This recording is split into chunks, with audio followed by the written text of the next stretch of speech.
বোন, আপনি জীবনে কি করতে পারলেন? আপনার সময়ের অপচয়, আপনার হায়াতের অপচয় ছাড়া দুনিয়ার মধ্যে কিছুই করতে পারলেন?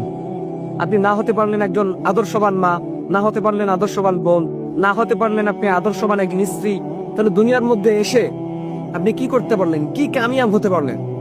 আপনি ভুলে গেছেন যে আপনার কত বড় দাম, আপনি কত দামি একটা জিনিস। আল্লাহ পাক রব্বুল আলামিন বলতেছেন যে দুনিয়ার মধ্যে সবচেয়ে দামি করে পাঠিয়েছি আমি নারী জাতিকে, এবং তাদেরকে বেশি সৌন্দর্য করে পাঠিয়েছি। তাই যে তোমরা দুনিয়ার মধ্যে এসে তোমাদের সৌন্দর্য বিলীন করে মানুষদেরকে দেখিয়ে বেড়াবে এটা নয়, বরঞ্চ তোমরা দুনিয়ার মধ্যে গিয়ে পর্দা করো, পর্দা অনুরূপ তোমরা চলাফেরা করো।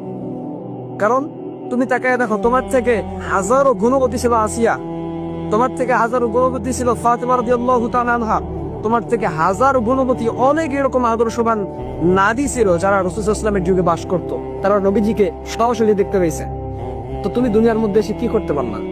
তোমার নিজের লজ্জাশীলতা, নিজের হায়া দুনিয়ার মধ্যে তুমি বিলীন করে দিয়ে বেরোচ্ছ।